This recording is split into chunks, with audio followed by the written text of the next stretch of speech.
bisa jadi aksi, semacam ada ALS dan kolaps struktural akson hilok. Di Jakarta, ada seorang pianis muda bernama Lila yang tiba-tiba jari-jarinya gemetar. Dalam 6 bulan, ia tidak bisa menekan tuts. Di otaknya, dia masih mengingat Moonlight Sonata, tapi tangannya diam, sehingga dokter itu memberi diagnosis berupa ALS. Keluarganya menangis. Lila menulis di jurnal, "Aku masih di sini, tapi tubuhku seperti radio rusak. Suaraku tak bisa keluar." Sehingga muncullah konflik baru bahwa ketidakberdayaan intelektual. Seorang dokter yang sedang magang di neurologi menganalisis pada ALS ada protein TDP43 yang menumpuk di soma neuron motorik sehingga menghancurkan sitoskeleton di akson hilok. Akibatnya, kanal natriumnya tersebar acak. Depolarisasi lokal tidak lagi cukup untuk mencapai ambang. Oleh sebab itu, neuron ingin menembak tapi gerbangnya runtuh. Ini metafora paling menyedihkan. Kamu punya niat,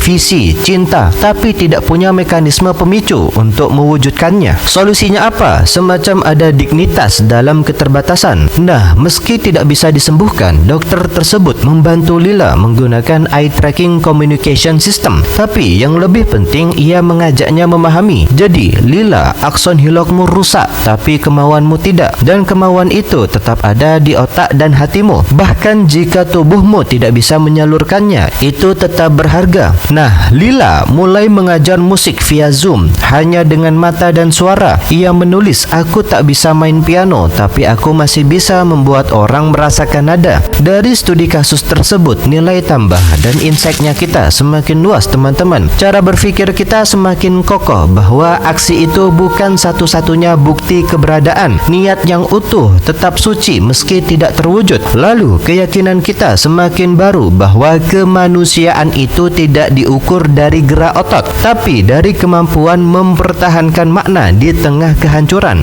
Dan belief system kita semakin berkualitas bahwa Tuhan itu tidak menilai kita dari output, tapi dari integritas proses di dalam akson hilok jiwa kita. Pesannya apa? Jadi, kita akan belajar jangan pernah meremehkan orang yang diam. Di dalamnya mungkin ada simfoni yang tidak bisa keluar, tapi tetap indah. Dan sebagai dokter, tugas utama kita bukan menyembuhkan tubuh, tapi memastikan jiwa tetap bisa berbicara meski lewat mata. Pokoknya, ini menunjukkan bahwa regenerasi potensial aksi adalah mesin salinan yang memastikan sinyal tetap identik. Keempat, pentingnya penjalaran non-dekremental dalam tubuh kita. Bisakah berikan contoh fungsi penjalaran non-dekremental dalam tubuh manusia? Contohnya, termasuk neuron sensorik yang mengirim informasi dari kulit ke otak.